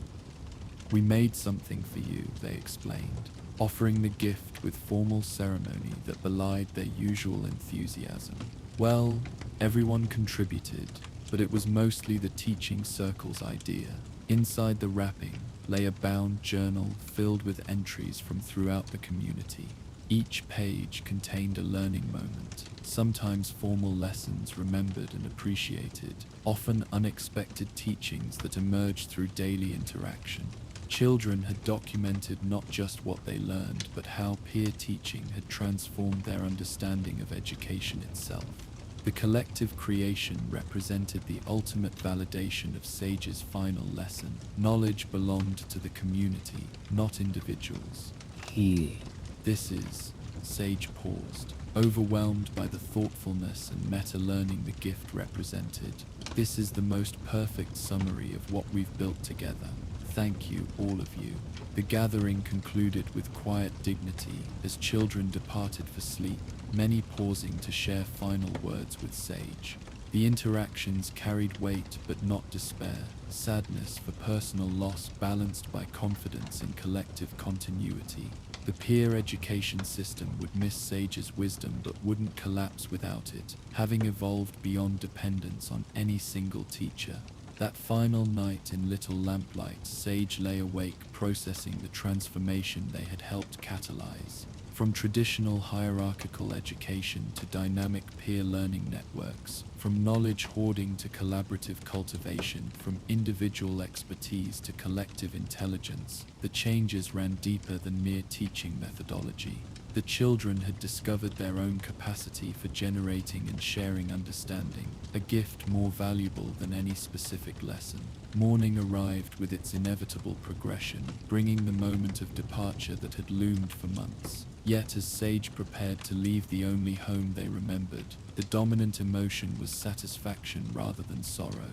The teaching circles were already organizing the day's learning activities, partnerships forming naturally as children identified what they wanted to learn and who could teach it. The system functioned smoothly without central coordination, its organic operation the strongest testament to sustainability. At the cave entrance, the community gathered for farewell, a tradition that marked every exile with acknowledgement rather than avoidance. Sage stood at the threshold between childhood sanctuary and adult wasteland, looking back at the assembled children who had become so much more than students. In their faces lay evidence of the transformation, confidence, confidence in their collective ability to learn and teach, understanding that knowledge lived in community rather than individuals, acceptance that departures created space for new growth rather than only loss. Remember, Sage offered as final words, though they hardly needed saying, "You are all teachers, you are all students." The garden of knowledge you tend together will grow in ways none of us can imagine. Trust in that growth, nurture each other's learning, and little Lamplight will never lack for wisdom. The exile itself happened quickly, Sage stepping through the entrance into morning light, the barrier closing with mechanical finality, the community turning back to daily life that must continue despite loss. Yet what might have been devastating barely disrupted the educational flow. Within an hour, peer teaching circles had reformed around the day's learning objectives. Bright, coordinated facilitators with natural authority earned through competence. Curious asked new questions that sparked fresh discoveries.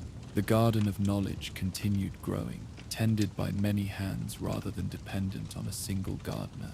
In subsequent weeks, the peer education system evolved further as children discovered new applications and refinements. Teaching partnerships became more sophisticated, matching complementary learning styles and strengths. Documentation methods improved as the community recognized the value of recording successful practices. Innovation flourished as children felt empowered to experiment with educational approaches, knowing that failures provided learning opportunities rather than catastrophes. The transformation Sage had initiated, but the community had completed, represented more than pedagogical innovation. It demonstrated Little Lamplight's core resilience, the ability to transform individual challenges into collective solutions, to find strength in apparent weakness, to create abundance from scarcity through cooperation and creativity. The peer education system joined water recycling, mushroom cultivation, and conflict resolution as essential survival technologies developed by children facing impossible circumstances with remarkable ingenuity. Months later, when new arrivals joined Little Lamplight and marveled at the sophisticated learning networks they encountered, older residents would share the story of Sage's final lesson, not as tale of individual heroism but as illustration of collective capability, showing how a community could transform potential catastrophe into evolutionary opportunity. The teaching circles would welcome newcomers with patient explanation and immediate inclusion, understanding that every addition brought fresh knowledge to share and unique perspectives to strengthen the collective intelligence. The cave classroom continued hosting formal lessons, but now they emerged from throughout the community, rather than depending on single teachers. Children moved fluidly between instructor and student roles, their natural teaching gifts recognized and cultivated regardless of age. Knowledge flowed like water through limestone channels, finding its own paths and levels while nourishing growth wherever it traveled. The system Sage had envisioned in those final weeks had become reality, sustainable, adaptable, and stronger than any individual teacher could make it. As night settled over Little Lamplight once more, the caves hummed with the quiet energy of continuous learning. In corners and common areas, partnerships shared skills and understanding. Questions sparked investigations that would yield tomorrow's discoveries. The teaching platform that had once elevated individual instructors now served as gathering point where collaborative knowledge emerged from collective effort. The transformation was complete, from education as hierarchical transmission to learning as mutual cultivation, from scarcity requiring rationing to abundance inviting exploration. The last lesson had become the lasting lesson. Communities that learned together thrived together. In the gentle darkness punctuated by fungal glow, children who would never see adulthood created educational systems that would outlive them all, ensuring that Little Lamplight's light of knowledge would never be extinguished by individual departures. The garden grew wild and beautiful, tended by many hands and hearts, its fruits feeding generations of children who would face the wasteland armed with more than survival skills, equipped with the confidence that they could learn anything, teach anyone, and create understanding from uncertainty through collective effort. while Sage's peer education circles flourished throughout Little Lamplight, transforming how knowledge flowed between generations. Not all challenges yielded to systematic solutions. In the quiet spaces between lessons and laughter, a different kind of learning emerged, one that acknowledged the weight of predetermined endings and the universal anxiety of counting toward exile. As another day concluded in the underground sanctuary, where teaching and learning had found new forms, emotional truths demanded their own recognition. Join us as we explore the feelings that systems cannot solve, where a different kind of wisdom awaits in the graduation fear. The cave entrance of Little Lamplight held a particular quality during the quiet hours of dusk, when the last rays of wasteland sun painted the limestone threshold in shades of amber and shadow, creating a liminal space that belonged neither fully to the protected underground world nor to the harsh reality beyond. This boundary zone drew certain residents with magnetic inevitability, particularly those whose remaining time in the sanctuary could be measured in months rather than years, their bodies and minds preparing for a transition that no amount of practical planning could fully address. Worry sat in their customary spot just inside the entrance barrier, close enough to feel the temperature differential between cave comfort and wasteland extremes, far enough to remain technically within Little Lamplight's protective embrace. The position had become a daily ritual over recent weeks, as their 14th birthday faded into memory, and the approaching 15th loomed with its implicit reminder that only one more year would follow before exile became reality. The limestone beneath had worn smooth from repeated occupation, creating a shallow depression that fit Worry's form with the familiarity of long habit. The wasteland visible through the entrance barrier stretched endlessly in the dying light, its broken landscape simultaneously threatening and fascinating to someone who had known only cave walls and fungal glow for as long as memory served. Radiation had transformed the world beyond recognition from pre-war photographs discovered in salvaged books, creating mutations and mysteries that even the most experienced scavengers could only partially catalogue. Somewhere in that vast uncertainty lay Worry's future, a thought that brought neither excitement nor despair but a complex emotional weight that settled in the chest like a physical presence. "You're here again," observed a small voice from behind, managing to convey both statement and question in 3 simple words. 7-year-old Fear approached with the hesitant steps of someone uncertain of their welcome but drawn by recognition of shared experience. Despite the significant age gap that usually structured Little Lamplight's social interactions, Fear had begun joining Worry's evening vigils with increasing frequency, their own premature anxiety about eventual exile creating unexpected kinship across the years. Worry shifted slightly, creating space on the worn limestone for Fear to settle beside them. The gesture required no words. An understanding had developed between them that transcended typical age hierarchies, born from mutual recognition of a particular type of forward-looking dread that not all Little Lamplight residents experienced with such intensity. Where some children lived firmly in the present and others focused on immediate futures, Worry and Fear shared the burden of imagination that projected far beyond comfortable timelines. "Do you think about it every day?" Fear asked after several minutes of companionable silence, their voice small but carrying weight beyond their years.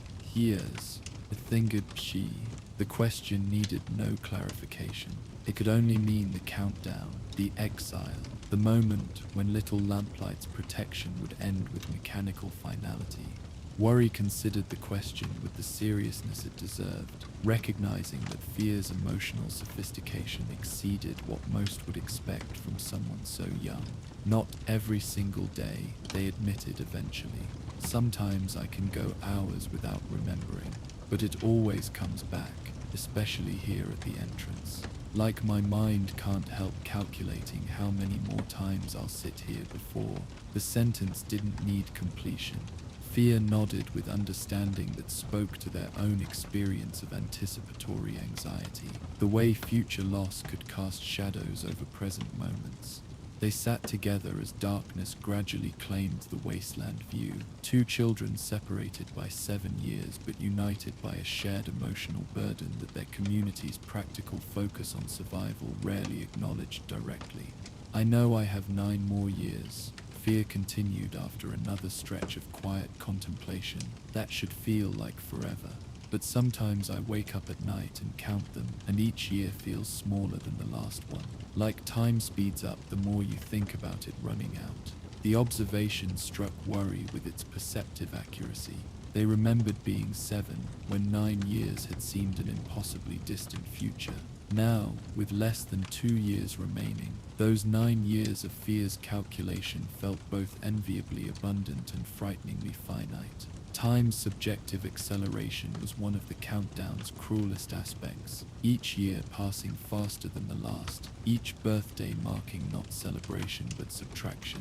You know what's strange? Worry offered, finding unexpected comfort in sharing thoughts usually kept private. Everyone talks about preparing for exile, learning skills, building strength, understanding the wasteland.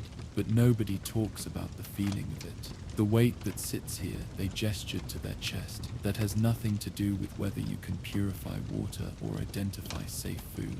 Fear's eyes widened with the recognition of someone hearing their own unspoken thoughts voiced aloud. Yes, exactly.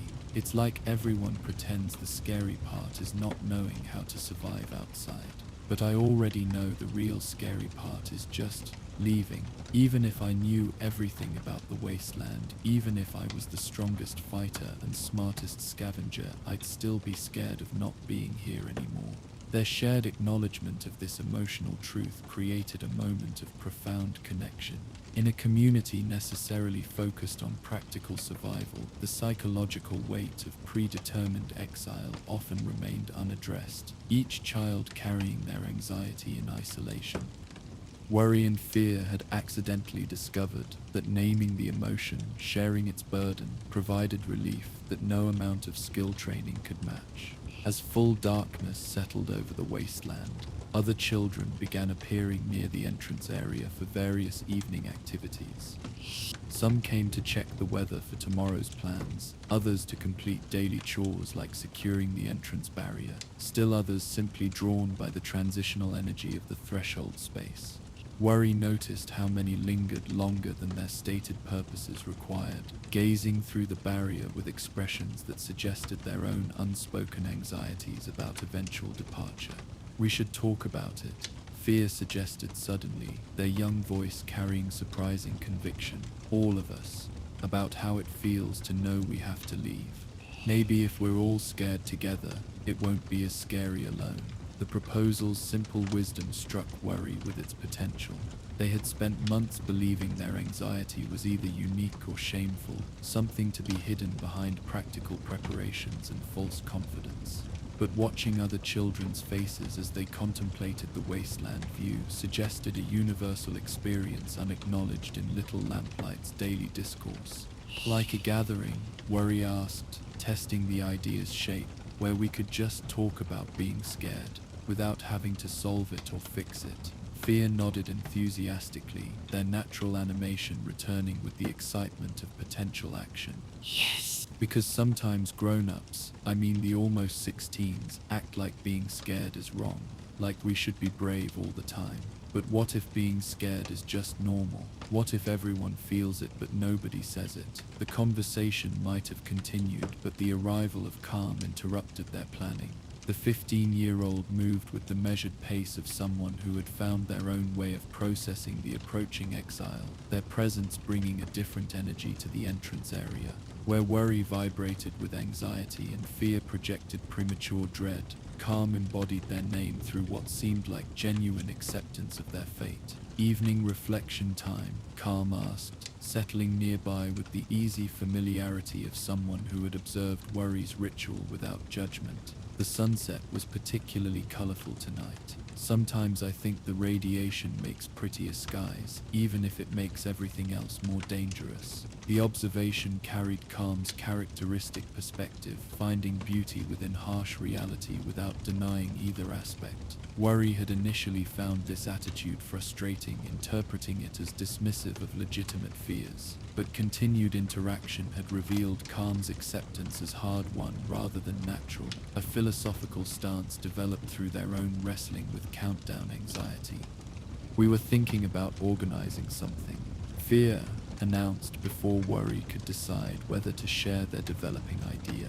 A place where kids could talk about how it feels to know we have to leave without trying to fix it or pretend it's not scary. Calm considered this proposal with thoughtful attention, their expression showing neither surprise nor dismissal. That could be valuable, they agreed after a moment. I remember being terrified when I first really understood what 16 meant. Still am sometimes, just differently now. Having space to acknowledge those feelings together might help. The validation from an older child, especially one who seemed to have found peace with approaching exile, gave the idea additional weight. Worry felt the shift from personal coping mechanism to potential community service, their anxiety transforming into purposeful energy, similar to what Tick channeled into documentation and growth into teaching. Over the following days, word of the proposed feeling circles spread through Little Lamplight's efficient communication networks. The response revealed how many children had been carrying similar emotional burdens in isolation, enthusiastic interest from some, cautious curiosity from others, even resistance from those who preferred maintaining emotional walls. Worry found themselves thrust into an unexpected leadership role, coordinating logistics while managing their own ongoing anxiety about the countdown. The first official gathering took place in a side chamber selected for its psychological comfort, close enough to main areas to feel safe, separate enough to allow vulnerable conversation, with natural acoustics that kept voices from carrying to unintended audiences. Worry had spent hours arranging the space, creating a circle of salvaged cushions and blankets that encouraged informal comfort rather than hierarchical arrangement. Soft fungal light provided gentle illumination without the harsh exposure of full brightness. As children began arriving for the inaugural feeling circle, Worry experienced a moment of panic about facilitating something so far outside their comfort zone. But Fear's eager presence and Calm's steady support reminded them that perfection wasn't the goal. Simply creating space for honest emotional expression would be achievement enough. "Welcome," Worry began, their voice carrying nervous authenticity that actually helped set the appropriate tone. "We're here because knowing you have to leave Little Lamplight at 16 is scary and hard. And maybe if we talk about it together it might still be scary and hard, but at least we won't be alone with it." The simple opening created permission that many children had been waiting for without realizing it. 8-year-old Dread immediately raised their hand, words tumbling out about nightmares where they reached the entrance and couldn't remember anyone's faces. 12-year-old Postpone shared elaborate fantasies about time stopping at 15 years and 11 months. 10-year-old Rage admitted to breaking things when the countdown wait became unbearable, then feeling guilty about wasting precious resources, each sharing open space for others, creating a cascade of emotional honesty that had been dammed behind Little Lamplight's necessary focus on practical survival. Children who had hidden their exile anxiety behind competence or bravado found relief in admitting their fears. Those who had felt weak for being scared discovered that even the strongest community members carried similar burdens. "I used to think the fear would go away if I just prepared enough," admitted 15-year-old Reddy, whose name reflected their approach to approaching exile. "Learn every skill, build every strength, know every danger. But I'm more prepared than anyone, and I'm still terrified. Maybe that's just human." The acknowledgement from someone so close to exile, someone who had done everything right in terms of preparation, validated the feelings of younger children who had wondered if their fear reflected personal failure. Worry watched the group's energy shift from isolated shame to collective recognition, understanding that their simple idea had tapped into a fundamental need within the community. As the first feeling circle progressed, natural facilitation patterns emerged. Some children expressed emotions through words, others through movement or drawing. Fear showed remarkable ability to ask questions that helped others articulate complex feelings. Calm provided grounding presence when emotions threatened to overwhelm. Worry discovered that their own anxiety, rather than disqualifying them from leadership, actually helped them hold space for others' difficult feelings. What helps me, offered 11-year-old Dream during a particularly heavy moment, is imagining that everyone who left before is out there somewhere creating new places that might be different from Little Lamplight, but still home. Like, maybe exile isn't the end but a different beginning. The reframe sparked discussion about post-exile possibilities, children sharing hopes alongside fears. Some imagined finding other communities, others pictured creating their own safe spaces, still others focused on the adventure potential despite its dangers. The conversation didn't eliminate anxiety but added dimensions beyond pure dread, creating more complex emotional landscapes that felt more manageable than simple terror. As the session drew toward natural conclusion, Worry suggested establishing regular feeling circles, creating consistent space for emotional processing alongside Little Lamplight's practical skill development. The proposal met unanimous agreement, with several children volunteering to help facilitate future sessions to prevent burnout and provide different perspectives. We could have different types, suggested 9-year-old Creative. Some for talking, some for art, about feelings, maybe movement ones for kids who need to get the scared energy out of their bodies. Not everyone processes the same way. The idea's sophistication impressed Worry, recognizing how quickly the community had moved from emotional suppression to nuanced understanding of different processing needs. They agreed to develop varied approaches, ensuring every child could find methods that resonated with their particular emotional style.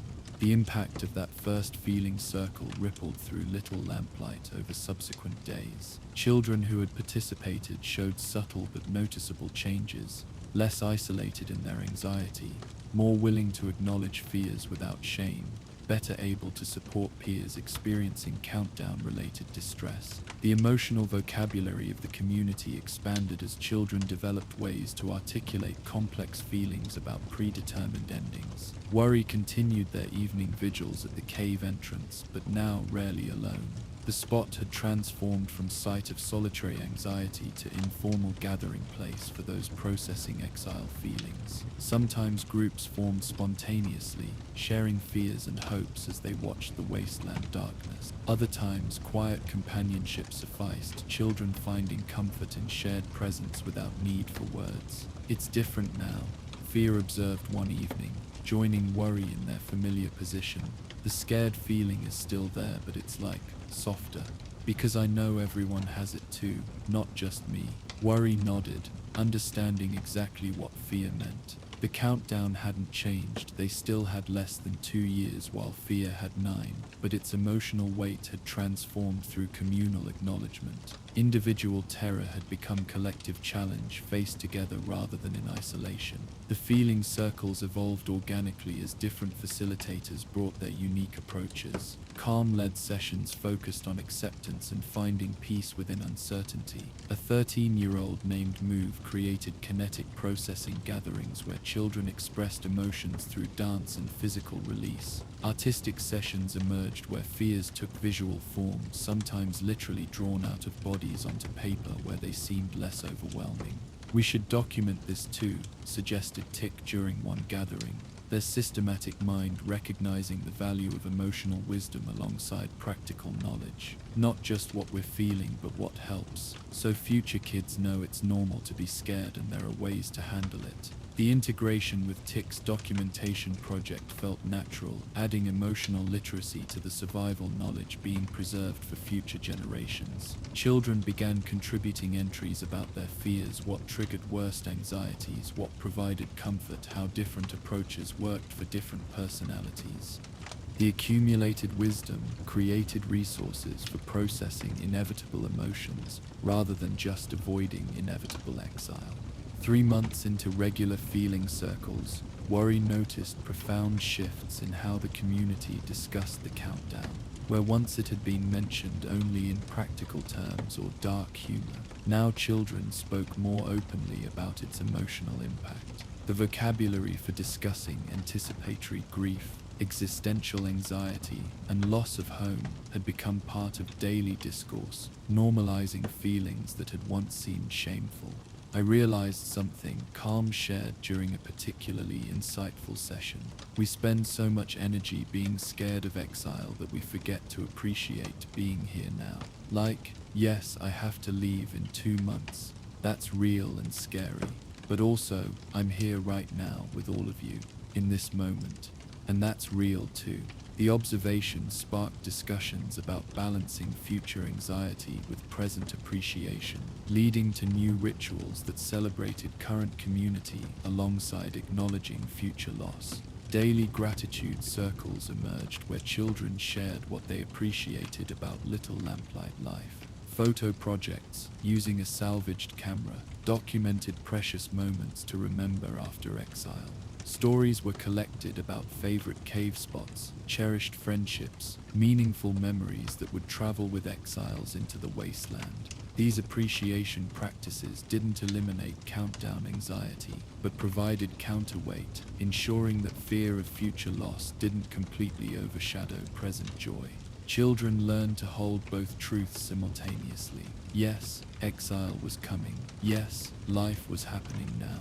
The emotional sophistication required for this balance exceeded what most adults managed, forced into existence by circumstances that demanded premature wisdom. Sometimes I think we're lucky, Fear reflected during a quiet moment, their young voice carrying hard-earned insight. Not lucky to have to leave, that still sucks, but lucky to know it's coming. Some people lose their homes suddenly, without warning. At least we have time to say goodbye properly, to appreciate things before they're gone. Worry considered this perspective shift, recognizing wisdom in fear's words while still feeling the weight of anticipatory loss. The countdown created its own form of suffering through extended dread, but it also allowed for conscious closure, intentional memory making, and emotional preparation that sudden loss prevented. Neither option was ideal, but finding grace within their particular challenge showed remarkable resilience. As Worry's 15th birthday approached, bringing the final year before exile, they found themselves reflecting on the transformation sparked by those first tentative conversations with fear. What had begun as individual anxiety processed in isolation had become communal practice, strengthening the entire community's emotional resilience. The feeling circles had joined peer education, supply documentation, and age appearance workshops as essential Little Lamplight innovations, each addressing different aspects of their unique challenges. The birthday itself became opportunity for new ritual, suggested by the Feeling Circle community. Rather than focusing solely on counting down to exile, 15th birthdays now included ceremonies acknowledging the full journey, celebrating years lived in Little Lamplight, honoring growth and contributions, creating intentional closure for the final year. Worry's ceremony included sharings from children whose emotional processing had been supported through the Feeling Circles, testament to how individual vulnerability had strengthened collective resilience. "You taught us it's okay to be scared," Fear said during the ceremony, their 9-year-old gravity bringing tears to many eyes. "Not just okay, normal and human, and something we can share instead of hide. That's going to help every kid who comes after us forever." The acknowledgement transformed Worry's understanding of their legacy. Like Tick's documentation and Growth's workshops and Sage's education reform, the Feeling Circles would outlast their creator, providing sustainable emotional support structures for future generations facing the same inevitable countdown. The work born from personal anxiety had become community gift, ensuring no child would face exile fears in isolation. With 1 year remaining, worry approached their final months with complex emotions held in conscious balance. The fear remained, deep, visceral recognition that everything known and loved would soon be left behind. But alongside fear lived acceptance cultivated through communal processing, appreciation deepened by anticipated loss, and satisfaction in having created something lasting from personal struggle. The evening vigils at the cave entrance continued, but their character had transformed completely. What had been site of solitary dread became gathering place for community connection, children of all ages coming together to process emotions, share fears, celebrate present moments, and support each other through the universal challenge of loving something they must leave. The wasteland view remained unchanged, harsh, dangerous, inevitable, but the children viewing it had transformed through emotional honesty and mutual support. Next year it'll be my turn to sit here for the last time, worry told fear one evening, their voice steady despite the weight of approaching reality. And that's still scary, but I know you'll keep the feeling circles going, help other kids the way we've helped each other. That makes it bearable. Fear nodded solemnly, understanding the responsibility being passed forward along with the gift of emotional support structures.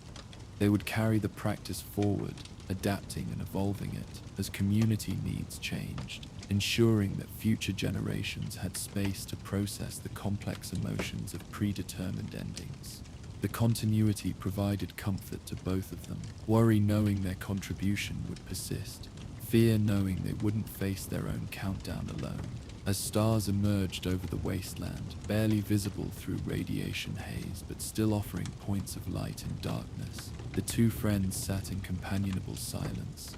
Around them, little Lamplight hummed with the quiet activities of evening, children preparing for sleep, others engaged in quiet conversations, some participating in the various support structures that had emerged from individual struggles transformed into collective strength. The graduation fear hadn't disappeared, couldn't disappear given the reality of their situation, but it had been transformed from isolating terror into shared challenge, from shameful secret into acknowledged truth, from individual burden into communal experience. The feeling circles would continue long after worry's exile, evolving with each generation while maintaining their core purpose, ensuring no child faced the emotional weight of countdown alone. In the gentle darkness of the cave, punctuated by soft fungal glow and quiet voices, worry felt the profound interconnection of all little Lamplight's innovations.